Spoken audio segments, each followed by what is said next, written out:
दुनिया में असंभव कुछ भी नहीं, दुनिया में असंभव कुछ भी नहीं।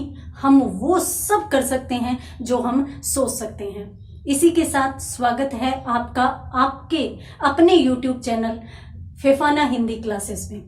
देखिए, इस चैनल पर आपको कॉलेज एजुकेशन से लेकर कंपटीशन तक का पूरा पाठ्यक्रम उपलब्ध होगा और आज अपन इस चैनल की शुरुआत करने जा रहे हैं। आप सभी हमारे इस सफर में सहयोगी बनिए और शुरू करने जा रहे हैं। आज मैं लेकर आई हूं आपके लिए BA सेकेंड ईयर के पाठ्यक्रम से और एक छोटा सा टॉपिक। देखिए, BA सेकेंड ईयर का जो पाठ्यक्रम है उसमें हम जानते हैं कि यूनिवर्सिटीज के जो पाठ्यक्रम होते हैं उनमें प्रत्येक में 2 पेपर चलते हैं। फर्स्ट पेपर होता है और इसके साथ साथ सेकंड पेपर होता है।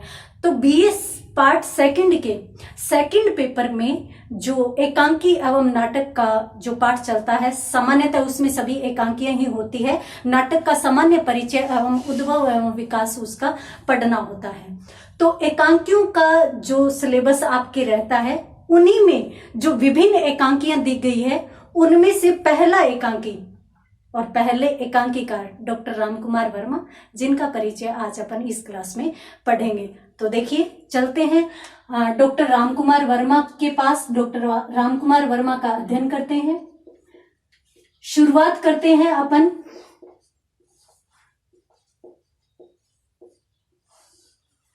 डॉक्टर रामकुमार वर्मा के जीवन परिचय के बारे में। यदि अपन वर्मा जी का देखें तो देखिए, इनका जो जन्म हुआ था वो 1905 ईस्वी में हुआ। जन्म 1905 ईस्वी। कहां हुआ? तो सागर जिले में हुआ। सागर कहां पड़ता है? मध्य प्रदेश, भारत में। तो ये मध्य प्रदेश के हमारे साहित्यकार थे। 1905 से लेकर और 1990 तक का इनका जीवन काल माना जाता है। शिक्षा में इन्होंने हायर एजुकेशन प्राप्त की थी, उच्च शिक्षा प्राप्त थे ये। और इनकी शिक्षा से संबंधित यदि उपलब्धियों की अपन बात करें, उपलब्धियों की यदि अपन बात करें तो देखिए, इन्होंने नागपुर विश्वविद्यालय से PhD प्राप्त की थी। नागपुर विश्वविद्यालय से PhD की उपाधि है वो इन्होंने प्राप्त की थी।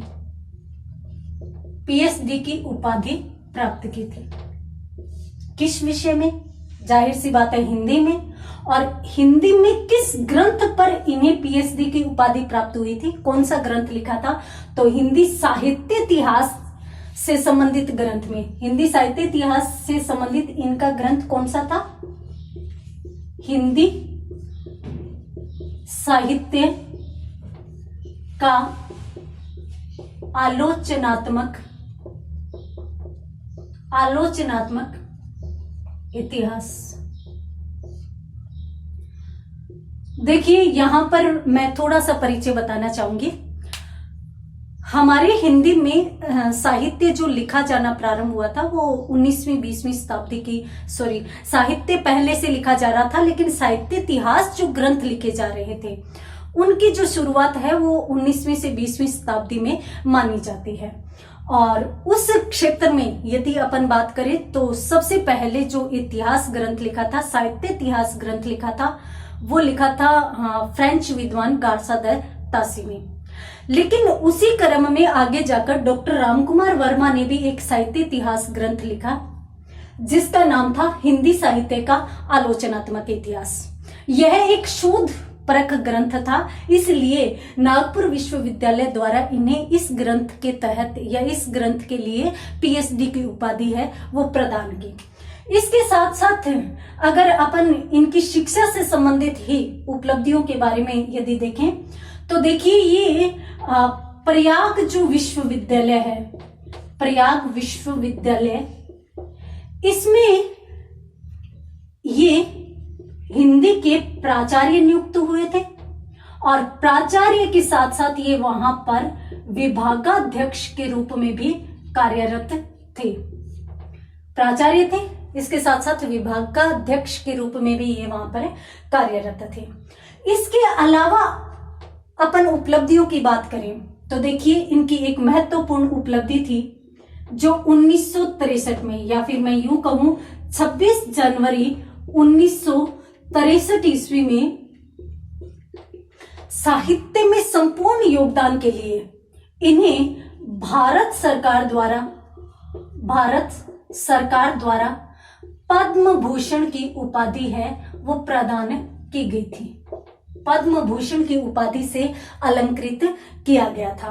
इनकी रचनाओं की या साहित्य में इनकी जो विशेषता है, प्रमुख विशेषता, वो ये है कि इन्होंने भारतीय आदर्शों को हमेशा साथ में रखा। भारतीय आदर्शों को साथ में रखा और इनका जो महत्वपूर्ण क्षेत्र है या इनकी जो प्रतिभा या प्रसिद्धि है वो एकांकियों के क्षेत्र में है। ये प्रमुखतः एकांकीकार के रूप में है, वो जाने जाते हैं। तो यदि अपन एकांकियों के प्रमुख विषय की बात करें तो इन्होंने भारतीय आदर्शों को शामिल किया है। भारतीय आदर्शों को ये हमेशा अपनी एकांकियों के मूल में रखते थे और साथ साथ पाश्चात्य जो टेक्निक है, पाश्चात्य टेक्निक जो है उसको भी इन्होंने सम्मिलित किया था। अर्थात इनका जो समन्वित रूप इनके द्वारा प्रस्तुत किया गया वो एक बहुत ही बड़ी उपलब्धि या बहुत ही बड़ा योगदान इनका साहित्य के क्षेत्र में माना जाता है। तो अपनों ने यहाँ पर किसकी बात की? डॉक्टर रामकुमार वर्मा की, जो बीएस पार्ट सेकंड पेपर में पहले ही एकांकीकार के रूप में आपको पढ़ने हैं या हमें पढ़ना है। तो डॉक्टर रामकुमार वर्मा की बात की। डॉक्टर रामकुमार वर्मा का जो जीवन काल है वो 1905 से 1990 तक माना जाता है। इनका जन्म सागर मध्य प्रदेश में हुआ था। इनके पिता का नाम लक्ष्मी प्रसाद वर्मा व माता का नाम राजरानी देवी था। इन्होंने जो शिक्षा के क्षेत्र में विभिन्न उपलब्धियां प्राप्त की, उनमें यदि अपन देखें तो ये पीएचडी होल्डर थे। पीएचडी की उपाधि इन्होंने नागपुर विश्वविद्यालय से अपने शोध ग्रंथ हिंदी साहित्य का आलोचनात्मक इतिहास के लिए प्राप्त की थी। और उसके बाद यदि अपन देखें तो प्रयाग विश्वविद्यालय में प्राचार्य एवं विभागाध्यक्ष के रूप में इन्होंने कार्य किया था। 26 जनवरी 1963 को साहित्य में इनके योगदान के लिए इन्हें भारत सरकार द्वारा पद्म भूषण से अलंकृत किया था। यहां तक मुझे लगता है कि आपको समझ में आ गया होगा। अब अपन बात करते हैं इनके काव्य संसार की या इनके रचना क्षेत्र की। तो रचना क्षेत्र की अपन बात करते हैं तो रचना क्षेत्र में यदि मैं आपको बताऊं तो देखिए ये एक काव्यकार के रूप में प्रसिद्ध थे। अर्थात इन्होंने कविता एवं या काव्य लेखन किया था। ये एक आलोचक के रूप में भी प्रसिद्ध है और इन्होंने समालोचना से संबंधित ग्रंथों की रचना भी की। ये नाटककार के रूप में भी विख्यात थे। इन्होंने नाटकों की भी रचना की और जाहिर सी बात है एकांकी नाटक से ही संबंधित होता है। इन्होंने एकांकियों की रचना भी की थी। देखते हैं कौन कौन सी। यहां पर अपन इनके द्वारा रचित सिर्फ महत्वपूर्ण ग्रंथों की रचना करेंगे, क्योंकि साहित्य के क्षेत्र में इनके द्वारा रचित जो ग्रंथ है उनकी संख्या लगभग 100 तक मानी जाती है। यहां पर अपन सिर्फ और सिर्फ महत्वपूर्ण ग्रंथों की रचना करेंगे। तो इनके काव्यात्मक ग्रंथों की यदि अपन बात करें तो देखिए सबसे महत्वपूर्ण जो ग्रंथ है वो वीर हमीर नाम से इनका एक महत्वपूर्ण काव्य ग्रंथ माना जाता है। और वीर हमीर यदि अपन हमीर देव की बात करें तो उनके काल में आप मान लो कि जौहर हुआ था, तो जौहर नाम से भी इनकी एक काव्यात्मक रचना मानी जाती है। ये याद रखने का तरीका, वीर हमीर, हमीर के काल में जौहर। ठीक है। उसके बाद यदि अपन बात करें अन्य ग्रंथों की तो इनका अंजलि नामक एक काव्य ग्रंथ भी माना जाता है। अंजलि नामक ग्रंथ भी माना जाता है और इसके साथ साथ एक काव्यात्मक ग्रंथ माना जाता है चित्तौड़ की चिंता। और चित्तौड़ की चिंता जब आ गया तो ये भी ऐतिहासिक है, ये भी ऐतिहासिक है, अपन दोनों को जोड़कर याद रख सकते हैं। और चित्तौड़ की चिंता जहां पर आ गई तो जाहिर सी बात है च से अपन चित्ररेखा को भी याद कर लेंगे, चित्ररेखा को भी याद कर लेंगे। इसके साथ साथ इनका एक ग्रंथ और माना जाता है जो हिंदी गीति काव्य के नाम से मिलता है, हिंदी गीति काव्य के नाम से मिलता है। ठीक है, यहां पर आप याद रखना कि ये सारे के सारे काव्य संग्रह है, कविताएं नहीं है, काव्य नहीं है, ये काव्य संग्रह है। एक काव्यकार के रूप में ये प्रसिद्ध हुए क्योंकि इन्होंने इस प्रकार के अनेक महत्वपूर्ण काव्य ग्रंथ साहित्य को दिए थे। उसके बाद आलोचक के रूप में ये बहुत प्रसिद्ध थे। और उसमें भी यदि अपन महत्वपूर्ण ग्रंथों की बात करें तो सबसे पहले मैं वही ग्रंथ बताना चाहूंगी जो अभी अपनों ने देखा था, जिस पर इन्हें पीएचडी की उपाधि प्राप्त हुई थी, हिंदी साहित्य का आलोचनात्मक इतिहास। हिंदी साहित्य का आलोचनात्मक इतिहास, ये इनका अत्यंत महत्वपूर्ण समालोचक या आलोचक ग्रंथ था। दूसरे यदि ग्रंथ की बात करें तो कबीर का रहस्यवाद नाम से इन्होंने समालोचना ग्रंथ लिखा था। कबीर का रहस्यवाद नाम से भी ग्रंथ लिखा था। और एक ग्रंथ और भी इनका आलोचना के क्षेत्र में माना जाता है, साहित्य समालोचना के नाम से इनका ग्रंथ है, साहित्य समालोचना। तो इस प्रकार से आलोचक के रूप में इन्होंने हिंदी साहित्य को 3 अत्यंत महत्वपूर्ण ग्रंथ दिए। एक तो यह जो साहित्य इतिहास ग्रंथ भी माना जाता है, हिंदी साहित्य का आलोचनात्मक इतिहास, दूसरा कबीर का रहस्यवाद, और तीसरा साहित्य समालोचना नाम से इन्होंने आलोचना की थी या समालोचना की थी।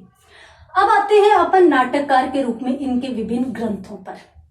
देखिए यहां पर मैं आपको बता दूं कि जो नाटक लिखे इन्होंने, जो एकांकी लिखे, उनमें ऐतिहासिकता थी, या फिर मैं यूं कहूं कि जो ऐतिहासिक ग्रंथ इनके थे, ऐतिहासिक नाटक व एकांकी जो थे वो बहुत प्रसिद्ध थे और इन्होंने लिखे भी बहुत ज्यादा थे।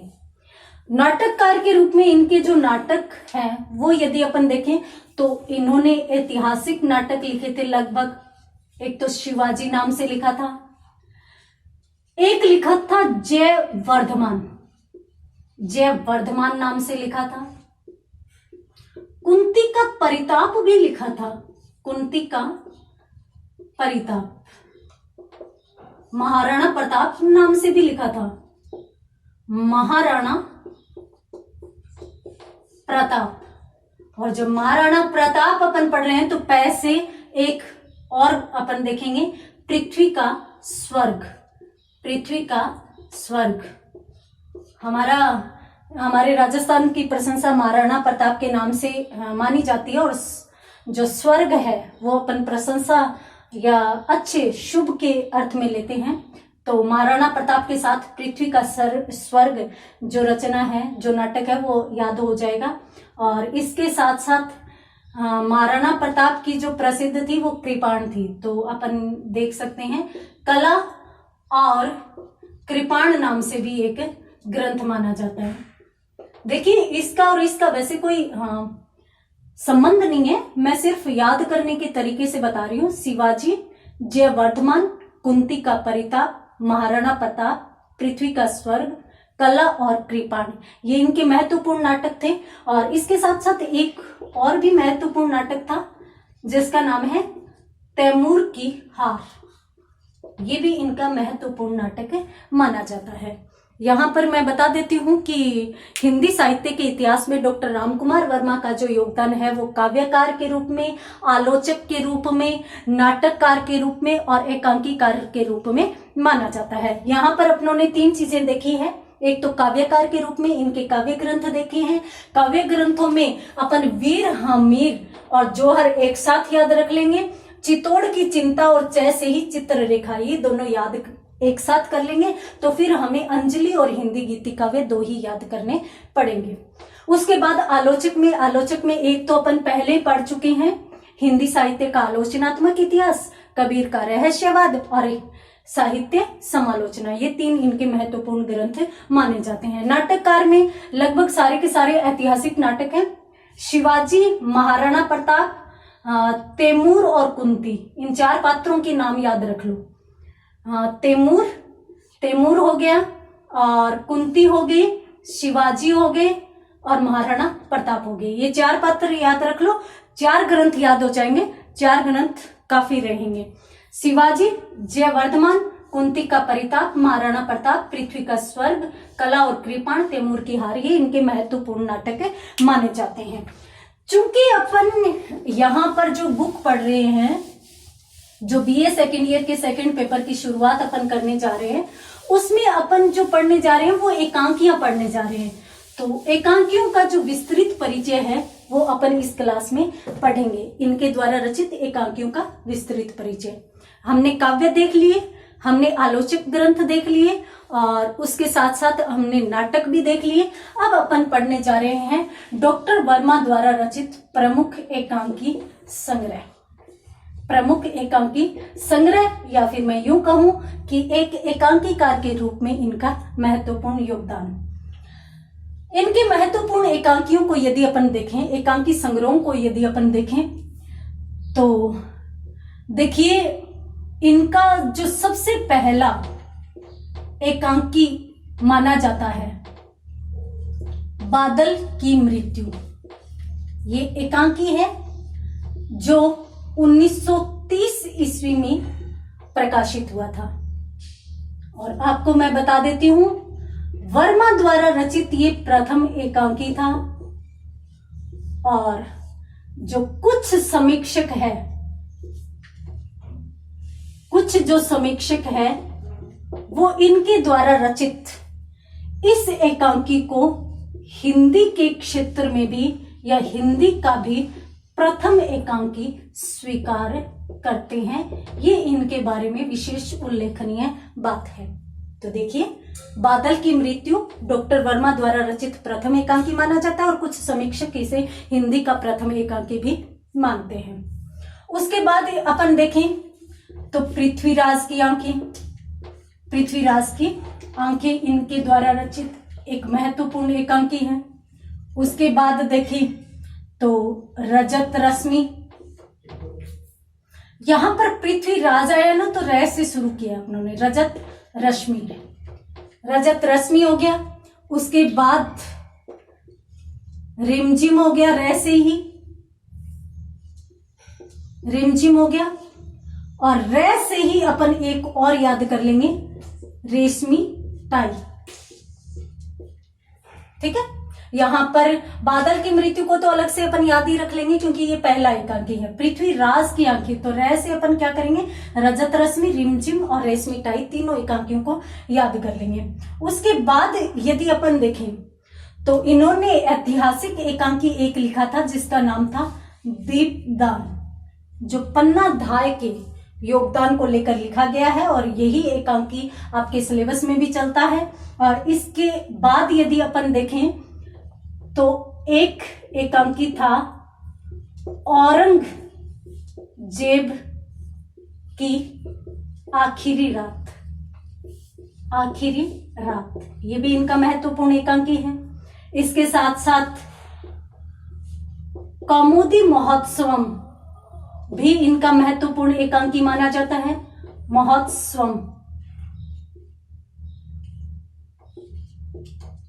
कौमुदी महोत्सवम इनका महत्वपूर्ण एकांकी माना जाता है। एक और है, 1 तोला अफीम की कीमत, ये इनके द्वारा रचित एक सामाजिक एकांकी माना जाता है, अफीम की कीमत। ठीक है, तो यहां पर अपनों ने ये कुछ महत्वपूर्ण एकांकी देखे हैं। इनमें से ये ऐसे ही याद हो जाएंगे, बादल की मृत्यु पहला एकांकी है, पृथ्वीराज की आंखें तो रैसे, रजत रश्मि, रिमझिम, रेशमी टाई, ये तीनों याद हो जाएंगे। फिर दीपदान और औरंगजेब की आखिरी रात, ये दोनों ऐतिहासिक पात्र है और दीपदान में भी एक महोत्सव का आयोजित किया जाता है, तो इसलिए कौमुदी महोत्सव में याद हो जाएगा। और 1 तोला अफीम की कीमत, ये अपनों ने कुछ महत्वपूर्ण एकांकियां देखी है। अब एकांकियों के विषय क्षेत्रों का अपन अध्ययन करते हैं, या एकांकी के क्षेत्र में इनके द्वारा जो महत्वपूर्ण योगदान दिया गया उसके बारे में देखते हैं। सबसे पहली बात, एकांकियों का विषय, या इन्होंने किस प्रकार के एकांकी लिखे हैं।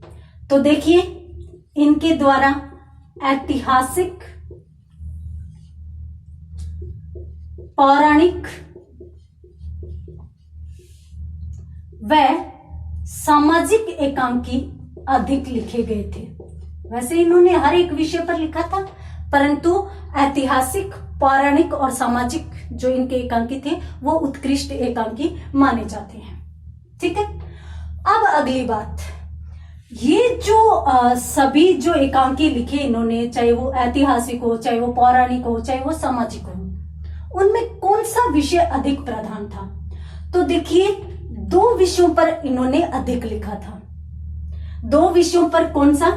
एक तो भारतीय, ये मैंने पहले भी बता दी थी आपको, भारतीय आदर्शों की जो उदात्त भावना है,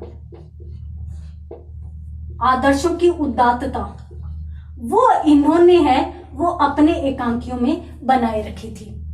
आदर्श जो उदात्त थे, या आदर्शों की उदात्तता इन्होंने बनाए रखी थी।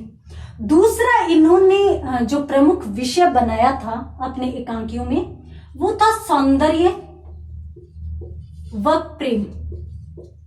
प्रेम, और लगभग जो सामाजिक एकांकी लिखे गए हैं वो इन्हीं विषयों पर है। हाँ, जो सौंदर्य और प्रेम है, ये भी आगे जाकर 2 भागों में बंटा हुआ था, 2 विषयों में बंटा हुआ था। तो सौंदर्य व प्रेम आगे जाकर 2 भागों में, 2 विषयों में बंटा हुआ था। कौन कौन से में? देखिए, एक तो इनके द्वारा रचा गया था पति व पत्नी के बीच, पति व पत्नी के मध्य जो है वो परस्पर जो संबंधों से संबंधित जो समस्याएं आती है ना, उससे संबंधित इन्होंने अधिकतर सामाजिक एकांकी है वो लिखे थे। ये अधिकतर सामाजिक एकांकियों का विषय है। तो पति पत्नी के मध्य आने वाली जो विभिन्न समस्याएं हैं उन पर लिखा था अधिक। या फिर दूसरा किस पर लिखा था? परिवार के बाहर, परिवार के बाहर जो उत्पन्न प्रेम है, उत्पन्न प्रेम, उससे संबंधित जो समस्याएं हैं उनके बारे में इन्होंने अधिक लिखा था। तो इनके द्वारा जो सभी प्रकार के एकांकी हैं, चाहे वो ऐतिहासिक हो, चाहे पौराणिक हो, चाहे सामाजिक हो, उन सभी को 2 विषयों, उन सभी में 2 विषयों की प्रधानता थी। एक तो भारतीय आदर्श थे और दूसरा सौंदर्य व प्रेम था। सौंदर्य व प्रेम भी 2 रूपों में था। अधिकतर इन्होंने आधुनिक कालीन समस्याओं को लेकर काव्य रचना, एकांकी रचनाएं हैं वो की थी। देखिए, यहां पर अपनों ने एकांकियों के विषय क्षेत्र का अध्ययन किया। अब अपन बात करते हैं कि इन्होंने जो एकांकी लिखे उनमें जो भारतीय आदर्श थे वो आदर्श यहां पर ले लिए। हालांकि मैंने पहले ये बताई थी, लेकिन अब आपको ज्यादा समझ में आएगी। उन आदर्शों को उन्होंने रखा, मूल भाव इनका आदर्श ही चला था। और किस आधार पर रचा इन्होंने? टेक्निक के आधार पर या फिर पाश्चात्य के आधार पर। तो ये जो आदर्श तो थे भारतीय और टेक्निक थी या जो लेखन का जो तरीका था वो पाश्चात्य। तो दोनों का जो समन्वित रूप था वो हिंदी साहित्य में एकांकी के क्षेत्र में इनके द्वारा दी गई महत्वपूर्ण देन मानी जाती है। और यही कारण है कि डॉक्टर वर्मा को हिंदी एकांकी का जनक भी माना जाता है। हिंदी एकांकी का जनक भी माना जाता है। एक बार इन्होंने स्वयं एक परिचय में कुछ समीक्षकों को धन्यवाद दिया था कि उन्होंने मुझे हिंदी एकांकी का जनक माना है। तो ये मेरे लिए बहुत ही बड़े गर्व एवं सम्मान की बात है। तो इन्हें हिंदी एकांकी का जनक माना जाता है। और हिंदी एकांकी में भी इनकी जो उत्कृष्ट देन है वह भारतीय व पाश्चात्य का समन्वय है। तो इस प्रकार से आज अपनों ने डॉक्टर रामकुमार वर्मा का परिचय पढ़ा। डॉक्टर रामकुमार वर्मा के परिचय में अपनों ने कुछ चीजें देखी थी, जिसमें से सबसे पहले अपनों ने उनके जीवन से संबंधित कुछ उपलब्धियों की बात की, उसके बाद उनकी विभिन्न रचनाओं की बात की, और इन विभिन्न रचनाओं से संबंधित भी इन सब चीजों को जोड़ने वाली जो उत्कृष्ट बात इनके काव्य में थी वो ये थी कि एक तो इनकी जो भाषा थी ना वो सरल थी, सजीवता लिए हुए थी, जो बरबस ही पाठक को अपनी ओर आकर्षित कर रही थी, पाठक को अपनी ओर खींच कर ले जा रही थी। एक बात तो ये थी। दूसरा था ऐतिहासिक एकांकियों में इनका एक मार्मिक तत्व, यानी जब रचना करते थे ना ये तो इतने मार्मिक शब्दों का प्रयोग करते थे कि पाठक अनायास ही लेखक से जुड़ जाता था। तो ये थे डॉक्टर रामकुमार वर्मा, और आज के लिए इतना ही। आज की क्लास में इतना ही। कल फिर हाजिर होंगे नए टॉपिक के साथ। धन्यवाद।